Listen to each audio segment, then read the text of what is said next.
Open the Timaeus to passage 20d. You will not find a fairy tale. You will find a chain of attribution as careful as anything in Thucydides. Plato names the messenger, the lawgiver Solon. He names the source, the priests of the temple of Neith at Sais. He names the dating method, temple records kept on stone columns. He gives a specific location, beyond what the Greeks called the Pillars of Hercules. He gives a specific date, 9,000 years before Solon. He even gives the name of the relative who passed the manuscript down through his family. The question is not whether Atlantis existed. The question is why we decided Plato was lying. To understand what Plato actually terms, you have to read the text on a 60 BCE. The Timaeus was written around 360s, but a peculiar one. Most of Plato's dialogues build their cases through argument. The Timaeus opens with something different. It opens with a story Critias says he heard from his grandfather, who heard it from his own father, who heard it from Solon himself, and Solon, the famous Athenian lawgiver who lived around 590 BCE, claimed he heard it from Egyptian priests in the Nile Delta city of Sais. The chain matters. In Greek historical writing of the period, this kind of layered attribution was not decoration. It was the closest thing the ancient world had to a citation. Herodotus does the same thing constantly. So does Thucydides. When a Greek author wanted to mark a claim as serious testimony rather than poetic invention, he named his source. Plato names 4 generations of sources for Atlantis. He does not do this for the Republic. He does not do this for the Symposium. He does it once, in the Timaeus and its companion dialogue the Critias, and the thing he attributes is the existence of a sunken continent. The setting is also specific. Solon, according to the dialogue, traveled to Egypt as part of his program of legal and political study. He visited the temple of the goddess Neith at Sais. The priests there, one of whom is identified in some later tradition as Sais, told him that the Greeks were children when it came to history. The priest is direct about this. He tells Solon that the Greeks have only one set of memories because every few centuries some catastrophe wipes the human record clean and forces civilization to start over. Egypt, the priest says, has been spared from the worst of these resets because the Nile floods predictably and the climate is stable. So the Egyptian temples have records the Greeks have lost. And among those records, written on stone columns inside the sanctuary, is the account of a war between ancient Athens and a sea power called Atlantis. Now consider the details Plato then provides. He gives a date 9,000 years before Solon's visit, which puts the events of the Atlantis story somewhere around 9,600 BCE. He gives a location. Atlantis was a large island situated beyond the Pillars of Hercules, the strait the Greeks knew as the boundary between the Mediterranean and the great outer ocean. Today we call it the Strait of Gibraltar. He gives a political structure. Atlantis was governed by 10 kings, descended from the god Poseidon, with the eldest line ruling from a central capital. He gives architecture. Concentric rings of land and water, a central citadel, a great canal connecting the harbor to the sea. He gives metallurgy. A metal called orichalcum, said to be second in value only to gold. He gives military scale, armies large enough to threaten the entire Mediterranean. And then crucially, he gives a Greek word for what kind of account this is. In Timaeus passage 26e, the speaker calls the story a logos alethinos, a true account. Not a mythos, not a poetic invention. A logos alethinos. The distinction in classical Greek between logos and mythos was not absolute, but it was meaningful. A logos was a reasoned discourse, an account grounded in testimony or argument. A mythos was a traditional tale, often with divine elements, valued for its meaning rather than its factual reliability. When Plato has his speaker mark the Atlantis story as a logos alethinos, he is doing something deliberate. So why has the dominant reading for more than 2,000 years been that Plato simply made it up?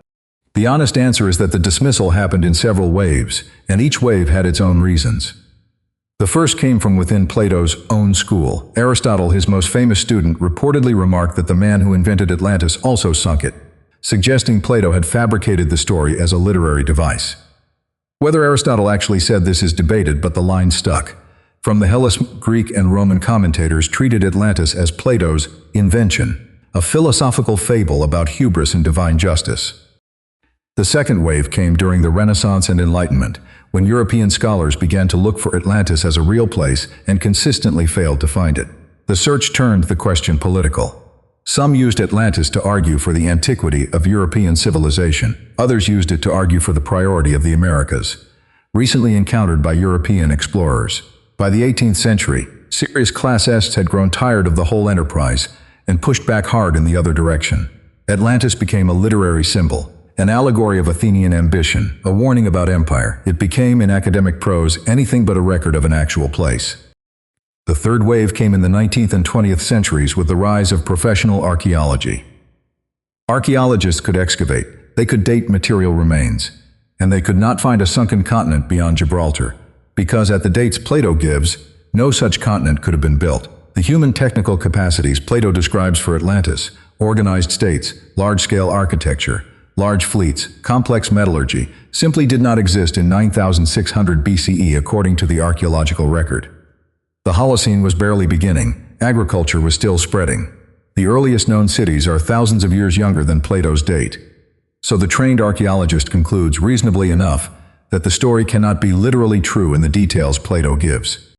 If you found this exploration valuable, more deep dives into ancient texts and lost traditions are available on the channel. The archaeological argument is strong, but it is also narrow. It rules out the literal Atlantis of Plato's text, the sunken continent beyond Gibraltar, at the precise date he names. What it does not rule out is the possibility that something real lies underneath the literary surface. Plato did not invent his historical methods from nothing. The chain of attribution, the Egyptian temple records, the specific dating method, these elements all reflect how serious historical claims actually worked in his world. If he wanted to fabricate a pure allegory, he had simpler tools available. The Republic uses none of this machinery. The Phaedo uses none of this machinery. The Timaeus uses all of it. One possibility, raised by a long line of scholars who refuse to accept either the literalist or the dismissive position, is that Plato preserved a distorted memory of a real catastrophe. The Eastern Mediterranean has experienced several civilization-ending events that left lasting cultural memory. The Minoan civilization on Crete collapsed in part due to the Thera eruption around 1600 BCE. That event sent tsunamis across the Aegean and devastated coastal settlements. The Minoans had concentric harbor architecture. They were a sea power. They suffered a catastrophic submergence of some of their territory. The date is wrong by about 7,000 years. The location is wrong. But the structural similarities are striking enough that several 20th century scholars proposed Thera and Crete as the historical kernel of Plato's account. Another possibility involves the older question of Egyptian record-keeping. Sais was a real place. The Temple of Neith was real. Egyptian priests did claim access to dynastic records stretching back tens of thousands of years, claims that classical Greek visitors took seriously enough to record. Whether those records existed in the form Plato describes, stone columns inscribed with continuous chronology, is impossible to verify now because the temple complex at Sais was systematically destroyed over the centuries that followed. What survives is the report of what Greek visitors said the priest said. That is, technically, the same evidentiary basis as any other testimony in ancient historiography. Then there is the Critias. The companion dialogue to the Timaeus picks up the Atlantis story where the Timaeus left it and promises to deliver the full account. The Critias begins with a detailed description of ancient Athens before the supposed war. It moves to a detailed description of Atlantis itself, its geography, its population, its political institutions. And then, partway through the description of the Atlantean assembly, the text simply stops, mid-sentence. The dialogue we possess ends with the words of Zeus, beginning to address the gathered gods about the punishment. Atlantis must suffer for its corruption, and then nothing. The Critias is the only major Platonic dialogue that ends abruptly in the middle of its argument. Scholars have argued about this for centuries. Some say Plato simply lost interest. Others say he died before completing it. Others suggest he abandoned the project because the story had outgrown its philosophical usefulness. There is no consensus. Whatever his reasons, the silence at the end of the Critias is part of the record. None of this proves Atlantis existed in the form Plato described. The geography does not work. The dates do not work with the archaeological record. The political and military details look like 4th century Athenian projections of an ideal opponent for an idealized ancient Athens. A careful reader will note all of this. A careful reader will also note that none of it answers the simpler question of why Plato put the story together in this particular way, with this particular machinery of attribution, in this particular pair of dialogues, and then left the second one unfinished. The standard answer is that he was writing philosophy in the form of fiction. That answer is defensible. It is also, on the textual evidence, harder to maintain than its proponents usually admit. Plato gave his readers a chain of named sources, a documented dating method, a specific geographic anchor, a logos alethinos. He gave them all the markers of serious historical testimony. He may have been writing fiction. He may have been preserving distorted memory. He may have been doing something else entirely. The text itself does not settle the question. What the text does settle is that the modern conversation about Atlantis, the one that asks whether Plato was telling the truth, has the framing slightly wrong. Plato told us where he got the story. He told us who passed it down and when. He told us what kind of account he believed he was relating. The interesting question is not whether he made it up. The interesting question is what he thought he was doing when he wrote those passages, and why 2,500 years later we still cannot agree on the answer.